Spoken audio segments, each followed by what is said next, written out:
Olá a todos, se és novo aqui no canal, o meu nome é Alexandre Rodrigues, sou estudante do terceiro ano de Fisioterapia e hoje vamos falar sobre o cerebelo. Quando pensamos em cerebelo, pensamos em equilíbrio, coordenação motora, precisão dos movimentos. Por exemplo, quando eu levo o meu dedo ao nariz, foi o meu cerebelo que me permitiu eu saber onde é que estão os meus segmentos corporais para então realizar um movimento preciso. Espero que gostem deste vídeo, vamos começar com o início cinemático e bora para a vinheta.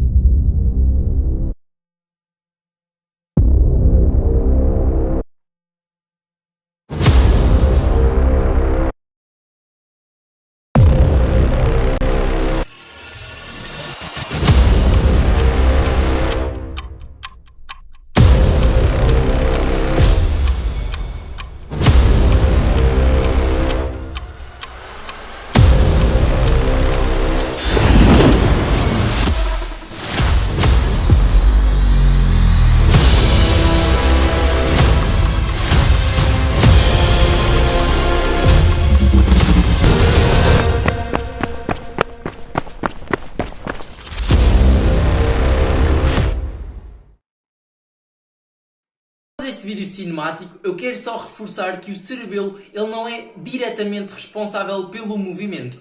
Ou seja, ele vai sim ser um coordenador e um refinador do movimento. Porque quem é responsável diretamente pelo movimento é o nosso cérebro, ao nível do córtex motor primário. Mas o cerebelo vai ter conexões com várias áreas do nosso corpo, como por exemplo com as articulações, com os fusos neuromusculares dos nossos músculos, que são importantes pelo tónus, e através destas conexões ele vai receber essa informação, processá-la e vai dizer ao nosso córtex motor primário como é que ele deve então ativar os seus neurónios para termos movimentos coordenados, harmónicos no fundo. Portanto, era esta a mensagem que eu queria principalmente deixar antes de começarmos com o vídeo. Bora lá seguir o vídeo. Agora que nós já sabemos as principais funções do cerebelo, vamos perceber onde é que o cerebelo se localiza no corpo humano.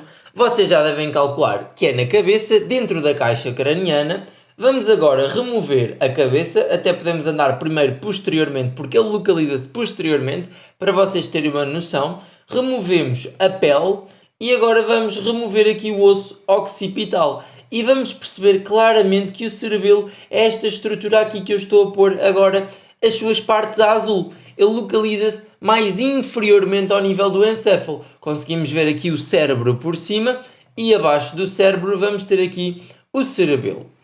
O cerebelo é constituído essencialmente por duas partes principais.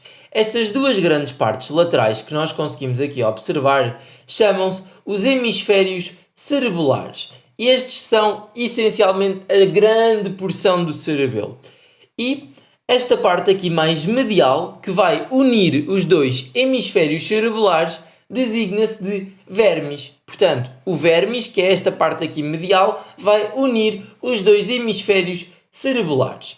E, como vimos aqui, aqui está o cérebro e aqui está o cerebelo, e percebemos que existe aqui uma lâmina de tecido fibroso que vai separar o cérebro do cerebelo. E podemos remover até os ossos para ser mais fácil de perceber o que é que se está aqui a passar, e percebemos que esta lâmina, que se chama de tenda do cerebelo, ela vai no fundo separar o cerebelo das estruturas que estão acima deste, tal como o cérebro, o diencéfalo e outras estruturas que já falámos em vídeos anteriores que se localizam numa parte mais superior do encéfalo.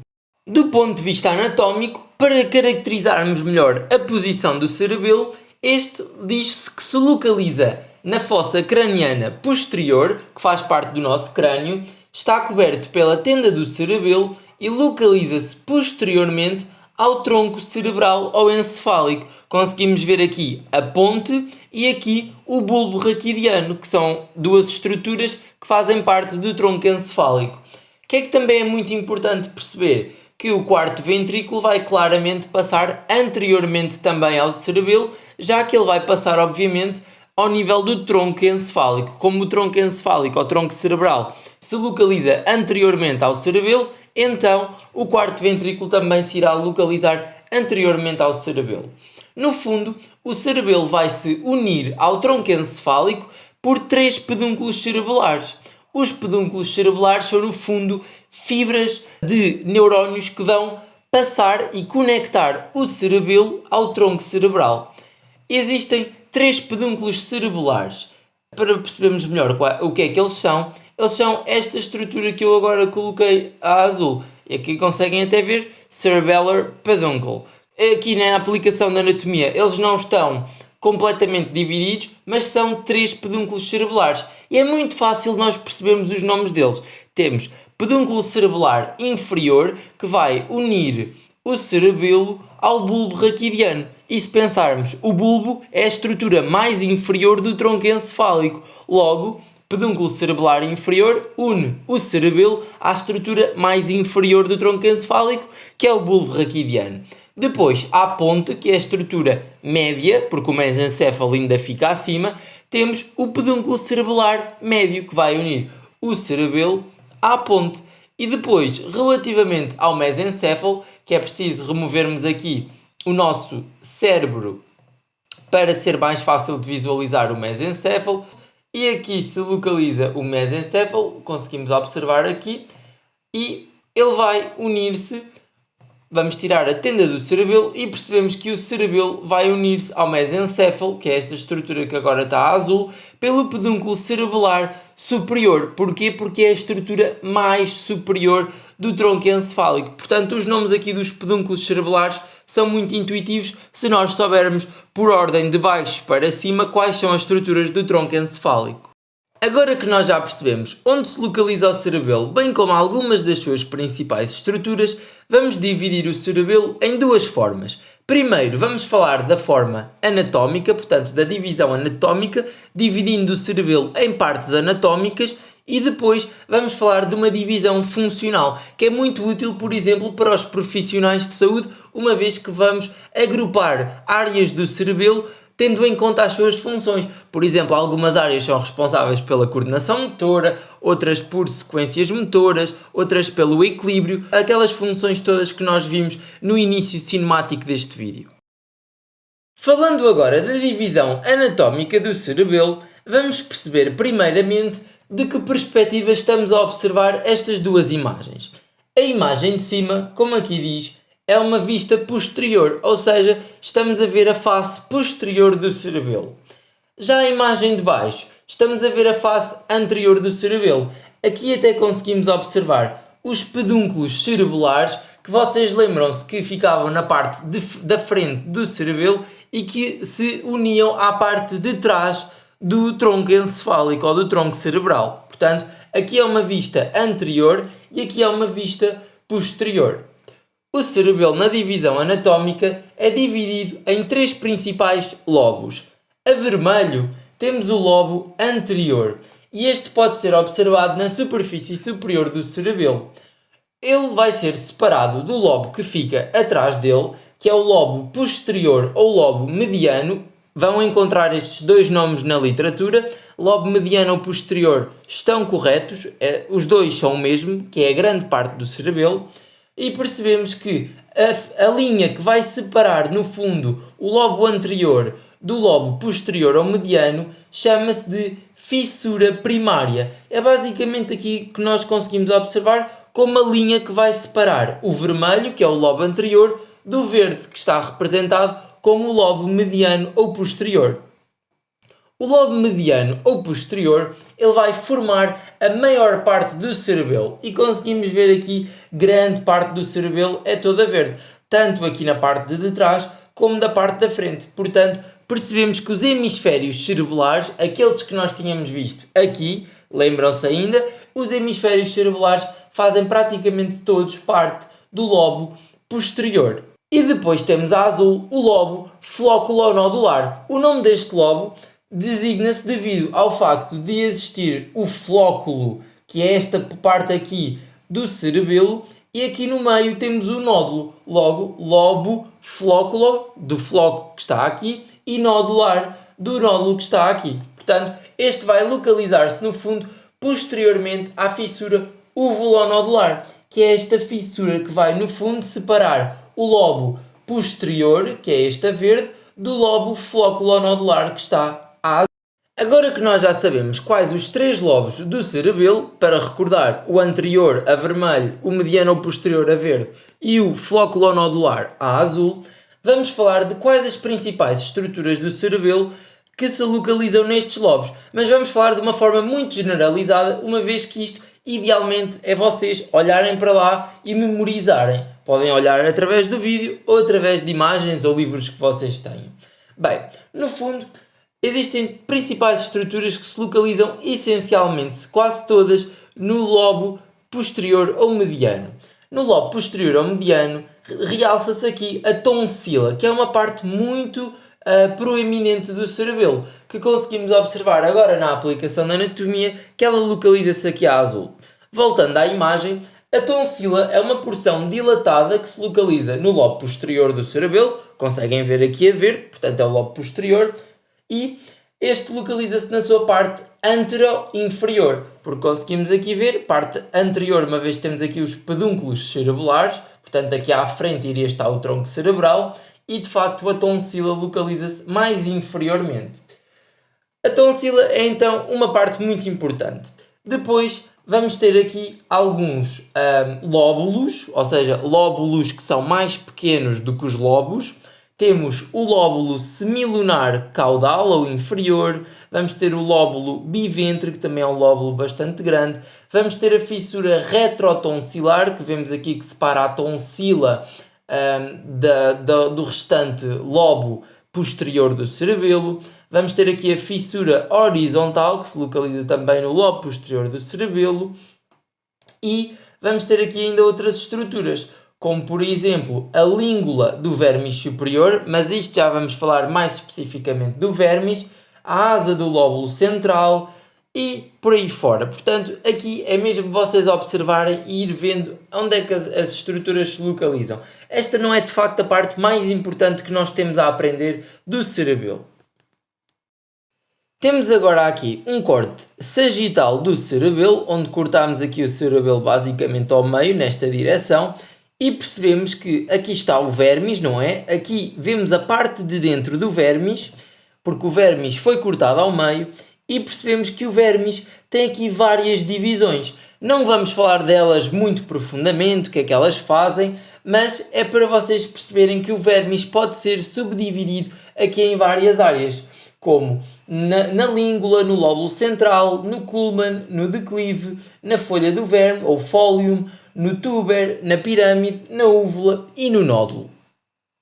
Finalizando a divisão anatómica, que o mais importante a retirar é que o cerebelo é dividido em 3 lobos, o anterior, o médio ou posterior e o lobo flóculo-nodular, vamos falar agora da divisão funcional do cerebelo, onde vamos dividir estes lobos por funções.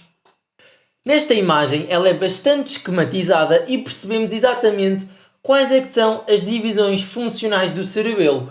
E aqui conseguem observar que as divisões funcionais do cerebelo, elas vão também ser respectivas à divisão anatómica que falámos anteriormente. E vamos então perceber porque é que as divisões funcionais do cerebelo têm estes nomes que vocês conseguem aqui observar, como vestibulocerebelo, espinocerebelo e cerebrocerebelo. Ao saber os nomes, vai ser muito mais fácil de nós percebermos quais é que vão ser as funções destas áreas. Então, começando pelo vestibulocerebelo, que ele corresponde ao lobo flóculo-nodular, que já falámos anteriormente na divisão anatómica. Esta é a parte mais primitiva do cerebelo. Ele também é chamado, do ponto de vista filogenético, de arqueocerebelo, uma vez que pensa-se que com a evolução dos mamíferos, essencialmente, e do próprio homem, esta é a parte filogeneticamente mais antiga de todo o cerebelo. E então, como ela é muito antiga, ela é apenas responsável, essencialmente, pelo equilíbrio postural e pelos movimentos oculares. E porquê é que ele se chama de vestibulocerebelo? Porque ele vai ter conexões com os núcleos vestibulares, que, como vocês sabem também, os núcleos vestibulares recebem informação do vestíbulo do ouvido interno, é responsável pelo equilíbrio. Logo, esta parte do cerebelo, como vai receber informação dos núcleos vestibulares, vai ser muito importante pelo equilíbrio postural. Além disso, esta parte do cerebelo também vai ter conexões com os próprios núcleos dos nervos que vão controlar os movimentos extraoculares, daí ele também ser muito importante, o vestibulocerebelo, pelo controle dos movimentos oculares. Além disso, o vestibulocerebelo também recebe informações do labirinto do ouvido, da medula espinhal, regulando também um pouco do tónus muscular, mas essa não é a sua principal função. A principal função do vestibulocerebelo é equilíbrio e movimentos oculares. Passando agora ao espinocerebelo, que corresponde ao lobo anterior, conseguimos ver aqui a roxo, vamos perceber porque é que ele se chama espinocerebelo. Espino de medula espinhal. Logo, o espinocerebelo vai ter conexões muito importantes com a medula espinhal. E se nós pensarmos, vai ser fundamental, essencialmente, para a marcha e para o controle do tónus muscular, bem como da musculatura mais axial. Então nós percebemos que espinocerebelo vai ter funções essencialmente ao nível do tónus, por causa da medula espinhal, também ao nível da coordenação motora, por exemplo, para a marcha é fundamental, e também vai ter aqui algum controle da musculatura axial. Portanto, espinocerebelo, conexões essencialmente com a medula espinhal. Falando agora do cerebrocerebelo, que corresponde ao lobo posterior, essencialmente aos hemisférios cerebelares, estes vão ser, esta parte do cerebelo, como o nome diz, vai ter conexões com o nosso cérebro. O cerebrocerebelo é a parte mais recente do ponto de vista evolutivo do nosso cerebelo. E ele vai ser então importante para quê? À medida que nós, enquanto ser humano, fomos evoluindo, fomos necessitando de planear movimentos, de ter movimentos finos. Inicialmente, quando nós provavelmente viemos do mais próximo, que seria o macaco, não é? Portanto, de uma parte mais primata, nós não usávamos tanto os movimentos finos. E a partir do momento que começámos a utilizar movimentos finos, foi importante a criação de conexões entre o cerebelo e o córtex motor primário. Então, percebemos que o cerebrocerebelo vai ser essencialmente responsável por coordenação dos movimentos voluntários, de movimentos finos também. É o cerebrocerebelo que vai, no fundo, dizer que neurónios do córtex motor primário ao nível do cérebro é que têm de ser ativados para termos um movimento harmónico, com uma boa harmonia corporal. O cerebelo também é designado de pequeno cérebro, uma vez que a sua organização é muito semelhante à do cérebro. Tal como no cérebro, o cerebelo é composto por uma camada externa de matéria cinzenta, que é onde se localizam os corpos solares dos neurónios, que se designa de córtex. A diferença é que no cérebro temos o córtex cerebral, no cerebelo vamos ter o córtex cerebelar. Mas ambos têm lá os corpos solares dos neurónios. Já a camada mais interna é designada de matéria branca, que é lá onde estão os axónios dos neurónios, que depois se vão projetar entre as próprias estruturas do cerebelo, bem como do cerebelo para outras áreas do sistema nervoso. Na matéria branca encontram-se 4 principais massas de matéria cinzenta, como se fossem, por exemplo, os núcleos da base ao nível do cérebro. É uma analogia para vocês entenderem. E estes núcleos designam-se de núcleos intracerebelares. Eles estão entre a matéria cinzenta cortical, portanto entre o córtex do cerebelo, e a matéria branca. Portanto, conseguimos ver aqui também matéria cinzenta no meio da matéria branca. E existem 4 núcleos principais. O maior de todos é este núcleo que conseguimos ver aqui, muito grande, e designa-se de núcleo dentado, ou denteado em português do Brasil. Para vocês que estão no Brasil, que pelas estatísticas do meu canal existem muitos brasileiros a ver, é igual. Núcleo dentado em português de Portugal, núcleo denteado em português do Brasil. E este é o maior núcleo do cerebelo.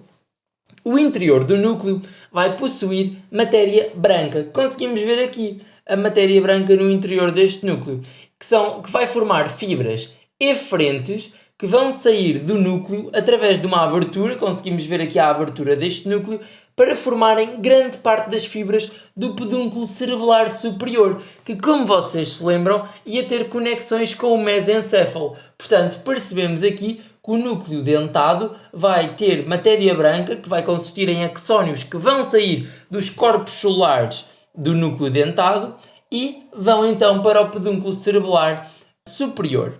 Depois vamos ter aqui outro núcleo, que é o núcleo embuliforme, que é este núcleo aqui. Como podem ver, ele tem aqui uma forma oval ou ovoide, ele situa-se internamente ao núcleo dentado. Portanto, o núcleo dentado fica um pouco mais externo, o núcleo embuliforme fica um pouco mais interno. Outros dois núcleos também muito importantes são os núcleos globosos, que ele consiste em um ou mais grupos de células que se vão estender internamente ao núcleo embuliforme. E depois vamos ter o núcleo fastigial, que é este que fica aqui bem perto da linha média ao nível do vermis. Ele vai, no fundo, fechar o teto do quarto ventrículo. Portanto, recapitulando, de externo para interno, vamos ter o núcleo dentado, que é o maior núcleo, depois temos o embuliforme, depois os dois núcleos globosos e depois o núcleo fastigial. Vamos mais à frente no vídeo perceber quais as conexões destes núcleos com outras áreas do sistema nervoso. Para finalizar este vídeo, nós vamos perceber qual a estrutura do córtex cerebelar e também a estrutura da matéria branca. Primeiro vamos falar do córtex cerebelar, ou seja, da matéria cinzenta. Nós conseguimos ver aqui o córtex, portanto, toda esta parte externa que nós estamos a ver é matéria cinzenta. Isto aqui é tudo formado por corpos solares de neurónios. E o que nós vamos ver é que o córtex tem três camadas essenciais.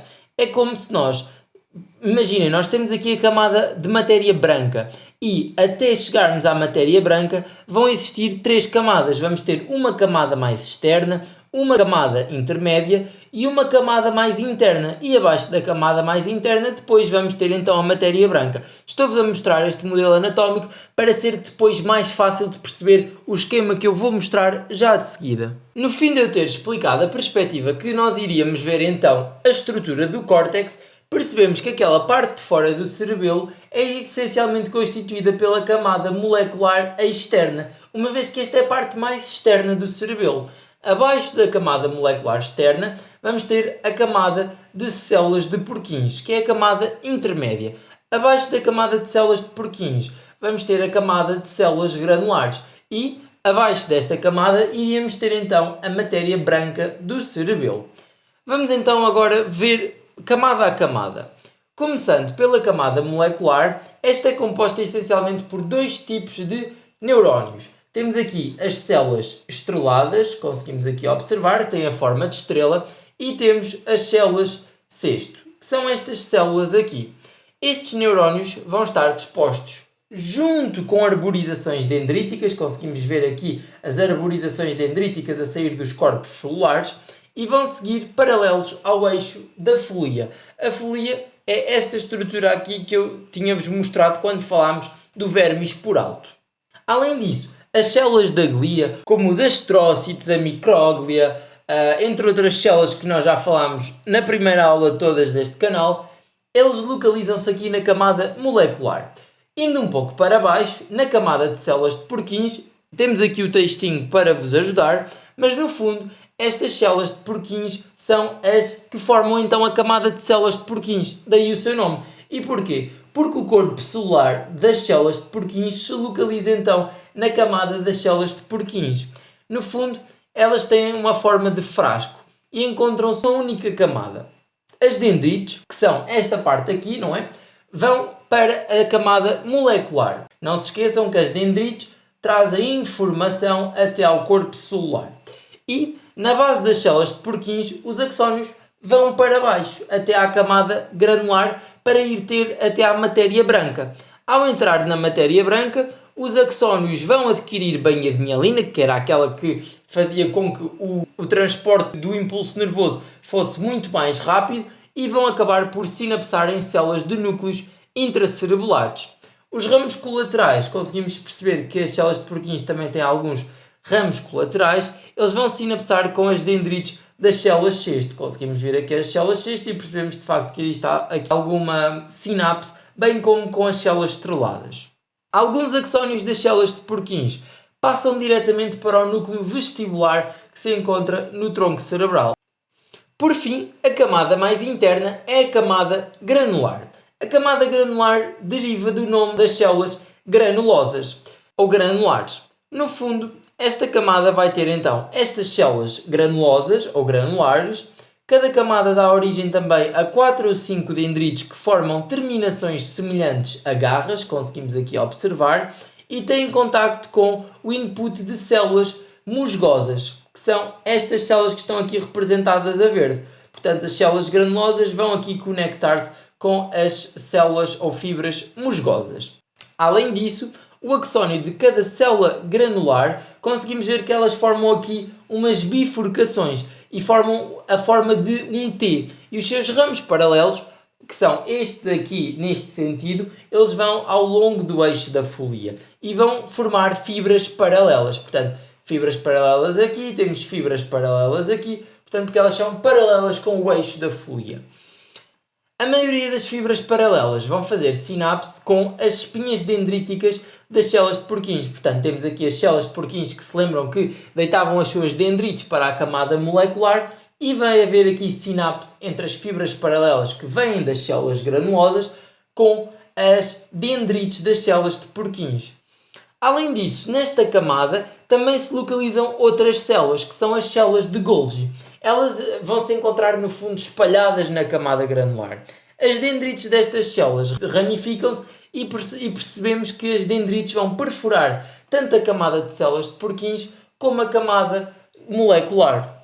Olhando agora para o modelo anatómico, já temos uma melhor noção do que é que iríamos encontrar. Aqui mais ou menos iríamos ter a camada molecular, logo abaixo a camada de células de Purkinje e a mais interna de todas, logo acima da matéria branca, iríamos ter a camada granular, abaixo da granular então a matéria branca, que é isso exatamente que vamos agora explorar com mais detalhe. A matéria branca, que como vocês já sabem é composta por axónios de neurónios, ela existe em pequena quantidade no vermes e vai ter o formato de um tronco com os seus ramos, como conseguimos aqui observar, relembrando uma árvore, e daí os anatomistas terem-lhe dado também o nome de árvore da vida. A matéria branca é feita essencialmente de 3 tipos de fibras. Fibras intrínsecas, que vão no fundo fazer a comunicação entre estruturas do cerebelo, ou seja, estas fibras de matéria branca elas não saem do cerebelo, elas vão conectar os hemisférios cerebelares, por exemplo, de um lado ao outro. Depois temos as fibras aferentes. Estas formam uma grande parte da matéria branca e a maioria destas fibras vão para o córtex cerebelar. Elas vêm, por exemplo, de várias estruturas como do córtex cerebral, da medula espinhal, do vestíbulo, e elas vão passar pelo tronco cerebral e vão entrar pelos pedúnculos cerebelares médio e pedúnculos cerebelares inferiores, portanto, vindas da ponte e do bulbo, que previamente já vieram de outras estruturas. Por fim, vamos ter as fibras eferentes, que vão constituir o output do cerebelo, ou seja, vão mandar a informação do cerebelo para outras áreas do sistema nervoso. E elas podem começar nos axónios das células de Purkinje, que se localizam no córtex cerebelar. A grande maioria dos axónios destas células de Purkinje acabam por fazer sinapse nos núcleos intracerebelares e daí os axónios saem do cerebelo e vão para outras áreas, como por exemplo para o córtex cerebral, para a medula espinhal, para os núcleos vestibulares, mas também alguns axónios das células de Purkinje do lobo floculonodular e parte do vermes passam pelos núcleos cerebelares e saem do cerebelo sem sequer fazer sinapse. Fibras dos núcleos dentado, emboliforme e globosos, elas vão sair essencialmente através do pedúnculo cerebelar superior para outras partes do sistema nervoso. Já as fibras do núcleo fastigial vão sair essencialmente através dos pedúnculos cerebelares inferiores. Espero que tenham gostado imenso deste vídeo, que tenha sido bastante esclarecedor para vocês acerca do que é que o cerebelo faz no nosso corpo e quais as suas importâncias, mas como o cerebelo é uma estrutura extremamente complexa, vamos dividir o cerebelo em 2 partes. Portanto, esta foi a parte 1, onde falámos essencialmente da parte anatómica, bem como da parte mais celular do cerebelo, e na próxima parte vamos falar dos mecanismos neurais entre aquelas células que falámos que estavam no córtex cerebelar, bem como vamos também falar das conexões que o cerebelo tem com outras áreas do sistema nervoso. Espero que gostem e até à próxima!